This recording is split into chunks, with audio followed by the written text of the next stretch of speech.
Hey, IDC Church family, Pastor Shane here. I am with Devin Moncada, who is, as of a few days ago, a week and a half ago, been presented as one of our new elder candidates, and Lord willing, will come be affirmed as one of our new elders in the next month or so. But we just wanted to come and have a conversation, but to give you the opportunity to get to know Devin a little bit. So just going to have a few questions so you can share with the church, so they can get a little bit more of your background, because obviously chunk of the church is going to know you really well. Some of the church might not, and we want to catch the others up as much as possible. So let me just tee you up with the broadest question first, and why don't you just tell us about yourself and your family. Start with your family. Who's in your family? Okay, so I have my wife, Evan. Okay. So we've been married for 7 years, as Tony pointed out on Sunday. I have a little boy named Ira. He's 3.5. And then I have an 8-month-old girl, Faye. Okay, so excellent. She's the newest one.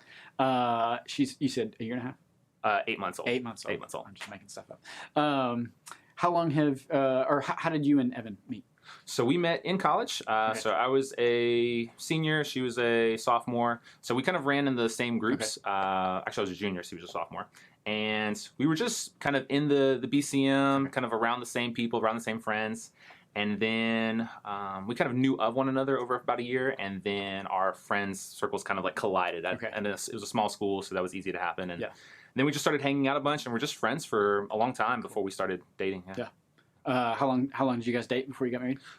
18 months. Okay. It's about 18 months, Dated and then got married. And then how long have you guys lived out here? So we moved to Wake Forest in 2015. Okay. And then so we've been here for about 6.5 years. So most of your married life.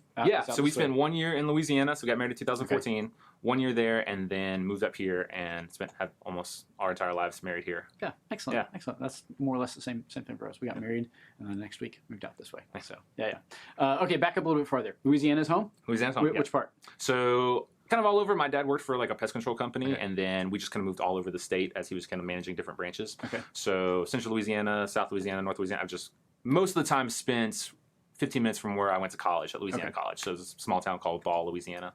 But then, it sounds really southern. But then, spent most of my time there since I was 12. So gotcha. Yeah. And tell us a little bit about just kind of growing up a little bit. Did you grow up in a believing home? Like just kind of maybe map your spiritual journey over that time. How did the Lord kind of draw you to himself? Yeah, it's wild. So my parents were not believers when they got married, and then they kind of grew up in different believing homes. But my mom grew up in a Mormon home. My dad grew up in a Pentecostal and Catholic home, and so he said he was just confused all of his life. And then when they had us, then they thought it'd be good for us to kind of like start going to church. They started visiting Southern Baptist churches by God's providence. And then they became believers. And then so we, as far as growing up, we just only ever went to church on Wednesday nights, Sunday mornings. Our entire experience was growing up in a Southern Baptist church. So they dove full in. They didn't just dabble. No. So when they became believers, it was like they committed to that church that they became believers at. The pastor led them to the Lord, and they went there for a long time. And then as we moved to different places, they would just find another church, believing church. And so from my experience, we only ever grew up in the church, week in and week out. How old were you when they became believers? So I was young. I probably was about 3 years. So I don't remember anything before that. Yeah. But you got to kind of see them grow and mature in the faith, and So I mean, with them, it's really only looking back now that I kind of see kind of where their journey was, because as a child, you just really don't see kind of a lot of that. Right. But there's a lot of differences kind of looking back now from just different sins, different kind of lifestyles. Then kind of later, and when we kind of grew up, that they would live differently. So, So where in there did you come to faith? Like, how did the Lord save you? Yeah, so I became a believer, I think when I was 8. So I say I think because when I was 8, I made a profession of faith, and then was baptized afterwards, professed faith, wanted to follow Christ. But then I struggled a lot with that all throughout junior high and high school, just always doubting whether or not I actually was saved. So anytime I sinned, I was like, there's no way I'm a Christian. And then if I didn't sin, I'm like, okay, I must be a Christian, and just constantly up and down. And so every summer camp, every almost sermon, just constantly trying to make sure I said the gospel correctly, or I said the ABCs at VBS, or maybe I didn't repent enough this time. And so just trying to almost kind of work to gain my salvation. And so it wasn't until college where I really grew a lot in just understanding the gospel. So I think I understood the gospel, from a young age, but I just didn't understand all the benefits and all the different aspects of the gospel. And so when I learned in college that like Christ's righteousness is mine, and I don't have to work for it anymore. And so if I sin, I don't have any less of Christ's righteousness. And then if I do well, I don't have any more. And so realizing that that's what keeps me consistent, and that my faith is not like, it's more of like a posture in Christ and what Christ has already done rather than what I'm constantly doing. And so that was so freeing. And so I read the book, like, What is the Gospel? And I read a couple of other books where it just kind of emphasized, like, here are all the facets of the gospel rather than I knew the core. Jesus died, need to repent, need to believe. But to understand, like, all of the ins and outs of the gospel helped me to realize, like, okay, I can be secure in what Christ has done rather than just on my own self. And so I look back, I'm confident I knew the gospel from a young age, but just kind of being discipled further into the gospel, I think, is what helped me to feel more secure in who I was as a believer. That's good. Yeah. That's good.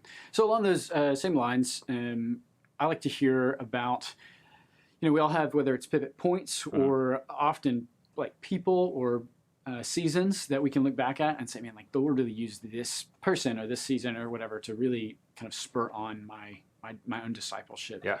When you look back at your story, who are some of the kind of key disciplers that the Lord used to grow you in your faith? And it can be all at the same time. It can be spread out across different seasons. I'd just love to hear how the Lord kind of brought you along through others' influence. Yeah. So I would say college was a huge point. So I remember actually praying in high school.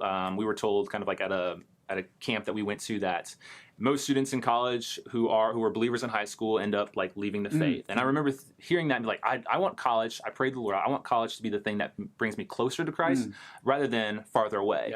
And the Lord really answered that prayer. So like in Louisiana College, I just had so many people who discipled me from classes to my BCM director to individual professors who helped me to understand the gospel better, show me what it looks like to follow Jesus better. And so college was just such a formative time to understand, I can actually understand the Bible. That's where I learned how to read the Bible for the first time and saw people who could model out and who could challenge just in any kind of little ways to promote me like further along in the gospel. And so that was a formative time. And then since then, just different people inside of the church have been super formative. So in college, there are people who I don't know who are very formative. So reading John Piper's "Don't Waste Your Life," which like just changed the trajectory of me wanting to pursue pastoral ministry and wanting to pursue missions at the time. And so, but then there are people inside the church who actually knew, who were just formative in showing me like what it looks like to live as a believer. And so we had a couple at our church, Ryan and Chase Lister, who showed us what it looks like to be hospitable and what it looks like to bring people into your family. We had our first pastors there as a married couple was Jason and Melissa Harrington, who were very gracious to me and allowing me to confess sin and repent and grow and through difficult things in my life. And then there are people like Walter and Stephanie Strickland who we've been able to watch and model our own parenting afterwards. And there's a lot of things that we do just because I say, I see them doing it and I want to do it. That's good. And then in Evan, my wife has been great. So she has shown me what it looks like to serve and do it joyfully and to do it consistently. And so a lot of times if I think, what would be helpful for people, I just think of like, what has Evan done? And just go do the same. So it's just, there's a lot of people who like that who I've seen just, not necessarily the learning or the knowledge aspect. I've gotten that from a lot of teachers and a lot of preachers, but that living out of the gospel and living out the Christian life, I've seen just in a lot of couples and a lot of individuals just to say like, okay, I'm just going to do exactly what they're doing, and I just copy and paste literally. And so that's great. That's great. Okay, bring us forward to present. Like, what's the Lord teaching you kind of these days?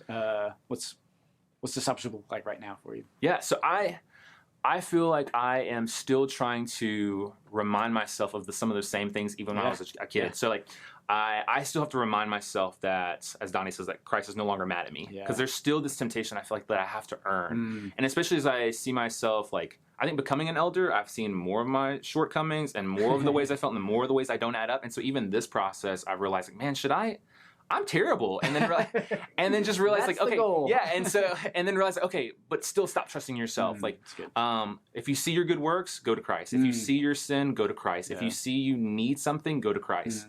And so just realizing that, like, okay, just remind myself, don't go to that impulse that you have to trust in yourself or to hold back, but to constantly remind yourself that Jesus has what you need and he wants you to come to him. Oftentimes I think of Christ as, I like implicitly think of him as like kind of holding back, and I have to convince him to be gracious to me. But it's hard for me to remind myself that like he wants to be gracious. Like I have to tell myself that because I'm not gonna like innately believe it. Like, I have to like, okay, this is true. Go for that. You know. So it's a good the Gentle and Lowly book that's kind of making its way around. That's been the so whole message. There, just like you're not having to like twist Jesus's arm into having care and compassion and love and grace for you. It's like he's there. He's ready for it. Yeah. So. Yeah. And I've been learning as well that like this growth and growing as a Christian takes work. And like, it's not, a lot of times I kind of get back into this mindset, like if I just am just kind of passively growing as a Christian and realizing, no, that if you want to be content, if you want to be humble, if you want to be gentle, like you have to like, strive for that, like fight for that. Yeah. Because somehow I think we just kind of like get in this mindset of like, I will just naturally become more gentle, and it's realized that's not the case. Yeah. And I've seen when I have like really gone for that and really prayed for that, fasted for that, read on that, read on these whatever aspect I want to grow in, like I have grown in that. And those are just that. So. Right. Peter telling us to make every effort to add to our faith, and Paul telling Timothy to kind of like work out and to exercise and strive for growth in holiness is amazing that when we do that, like growth happens. Yeah. How about that? Yeah. That's good. Okay, so where in there did talk to us about the development of maybe your ambitions or desires for kind of ministry or ministry leadership came in. You mentioned kind of thinking about going overseas. I mentioned pastoral ministry. Just like walk us through that saga as far as how the Lord has kind of led you to this point, I guess, where you're going through a process and desiring to become a pastor here. How did that come about? Yeah, so originally me and my wife wanted to go overseas. Kind of since John Piper's "Don't Waste Your Life," I was like, okay, we're going overseas. That's like the next step. And so I went to seminary, and throughout seminary, I realized like, oh, I think I would love to teach pastors how to reach their own people, so it's not just me, and that way the people don't have to be dependent upon me. And so then through that process, decided to do a PhD, so that way I could help train pastors. And then while I was in the PhD, went through Aspire. And a lot of things, like I never necessarily considered pastoral ministry before. A lot of it at the beginning was just didn't think I could do that, and never didn't really think about it much. But then going through Aspire, realizing there was just it just seemed more desirable, more scary as well. Like I was like, oh, I don't know, this is hard. But as well, just seeing the joy, the benefit, and of just helping others to want to follow Christ as well, and realizing that there's so many ways you can combine the kind of mission impulse of wanting to go overseas, still doing that, encouraging others to do that, while also pastoring in the States where you have like where you already know so many things and can already reach so many people doing that. And so I think that's kind of that transition of realizing that the Lord has given me certain gifts, Evan certain gifts that I think would work well for pastoral ministry in the States, while also trying to build relationships with people overseas to do that. That's good. Yeah. You've gotten to do some stuff overseas too, right? Tell us a little bit about kind of that ministry that you've gotten to take part in. So we've done a couple short-term mission trips overseas, but then most recently I went with a friend. We went to Colombia, Barranquilla, Colombia, and we taught in a church there who was an Acts 29 church. And they brought us in and let us teach through 3 books of the Bible, and then through like a course on the Old Testament. And so basically just all the lay members, and then a couple of pastors in the area came, and we're just eager to learn. They were really gracious to allow someone like me to come in there who doesn't know the language, and they have to hear through translation, but they just wanted to learn, wanted to hear more. And then even as we were teaching, the pastors were forming their own curriculum so they could teach it in Sunday school like for weeks afterwards. And so they just were so eager to learn and so eager to use what they've learned to now replicate and teach others. And so things like that have been really cool. You're getting a PhD in Old Testament. Why? Why? So I love the Old Testament. So when I was in college, I took an introduction to Old Testament class and realized like, wow, you can understand this. Like, this is really good. And realizing like I can know God better and I can follow God better in the Old Testament, because it just seemed like this daunting, scary thing that you just avoid it because it's too difficult. And so when that was opened up to me, I wanted to show other people like, hey, this is not as daunting, not as scary as you would think it is. And so there's a lot of joy. There's so many things you can learn in there that you won't be able to necessarily find every single place outside of the Old Testament. And so just wanting to do that the same for other people, and kind of continuing the PhD, not to get the degree, but to kind of make me into the type of thinker and scholar that would help know how to communicate it effectively. What would be something you would, as you pastor, you want the people that you pastor to get about the Old Testament? Like, what's one thing you're like, I wish everybody got this? Yeah, so I probably have thought about this before too many times. So this is the idea of like when the Old Testament speaks about the heart in the Old Testament, love the God with all of your heart, soul, mind, and strength. And any other time the heart is mentioned, it's not merely a emotional idea. Like when the Old Testament speaks of the heart, it's about their whole being. So because the heart can think, the heart can commit actions. Like all throughout the Old Testament, if you just look up where the word heart is mentioned, it's doing things that the mind does, it's doing things that the body does, and realizing that when scriptures say love God with all of your heart, that means love God with everything you have. And so like with all of your mind, with all of your actions, with all of your thinking, with all of your desires. And so it's not just the emotion aspect. That's part of it, but that's just like one part of this whole like calling to follow God. And so it's just one little thing. That's so good. I'm sure there's probably more. So. No doubt, no doubt. Okay, what do you're coming on, or Lord willing, if the church kind of affirms you as a new elder, you'll come on as a lay pastor. Yeah. You're doing a PhD. What else do you have going on? What do you do for a day job? So I work at Southeastern Seminary. Okay. I work for Dr. Aiken. Okay. So I'm his intern, and I do research and editing for him. Yeah, absolutely. So you know the job. I do know this job well. So I said it joking. I had that job before Devin did, and so we get to commisserate a little bit about the joys of working for the Aikens. Obviously, incredible privilege and opportunity. So good. Okay. As you come on to be a pastor, not just relegated to the Old Testament, but how do you hope and what excites you about stepping into this role to be able to use your gifts? Like, what are you excited to do pastorally as you serve this church? Yeah, so I'm excited to have actually work with people and not just books and papers. Like when I write a paper or when I read books, it's all easy and kind of self-contained, and it really doesn't it's kind of nice. Like the world is easy there. Right. And then you step out of that and you realize oh, just because you knew this from a book doesn't mean that you can necessarily help somebody. And so I think having this connection between not just knowing things, but knowing actually how to help people love Jesus better, how to counsel people more, how to kind of bring them along and not just stay within this theoretical world of oh, everything is so easy if you just write it out on page. But actually realizing that it's kind of the simple things that really help people along, and you think that what's important whenever you're writing a paper or whatever is actually different whenever you're actually talking with somebody in person. And that there's actually a lot of joy whenever you're working with somebody in person and they begin to see Jesus better or to follow him more faithfully, that you just won't. That's not going to ever happen. The paper doesn't do that. The paper doesn't do that, right? And I think there's God meant us to be in community, and so I think the church actually kind of brings to real life. Sometimes the academic stuff doesn't feel like real life. It's important, and I love it, and I think it's valuable, but that's not all of life there is. And so I think actually being in the local church kind of actually helps me to have more a holistic kind of service of the church. Yeah. That's good. That's good. Okay. Tell us about Ira. Ira's a character. Yeah. He's an old man. He's an old man. But he's only 3.5. Okay. What can you give the people of IDC to say, now we get it, okay? So Ira's 3.5. And he acts like an 80-year-old man, just like his name. So the only people who we have ever met who knew an Ira was some 80-year-old man who had an Ira in his class before World War II started. Right? It's just that's the Ira people know. And some people know Ira Glass from NPR, but even still, that's old man voice, And so Ira he's so particular and finicky. He's cautious. He thinks through every little thing before he takes action on something. And he's just all of his mannerisms. He doesn't like getting messy or sticky.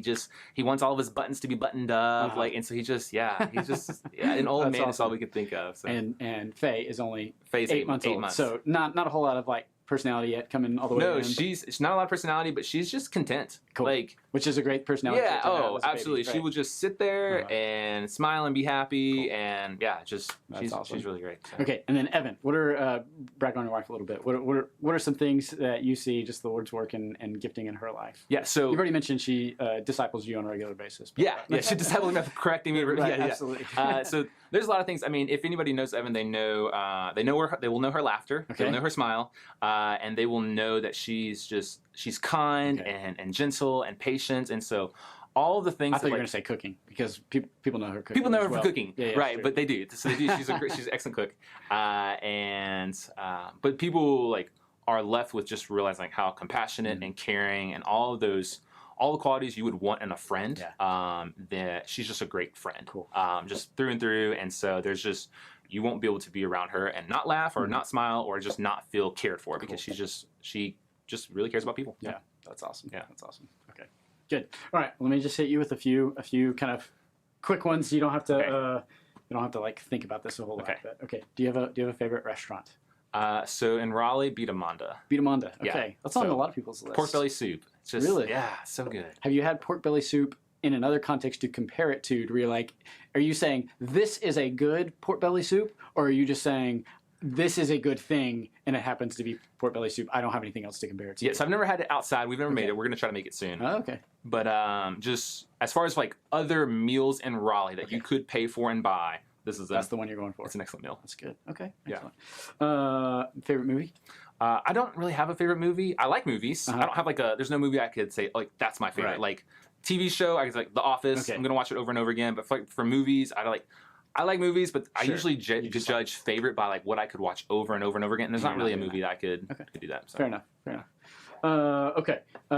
Other than your school, that's obviously something you have to be a nerd about, and the Old Testament and the Bible or anything like that. What is something like adjacent to kind of your various callings that you're like, I will do a deep dive, nerd out about this thing? Yeah, so if you ask Evan, you will know that answer could be anything. Okay. I will nerd out about anything. She came home one time and she said, what did you do today? And I said, I spent 4 hours researching gloves.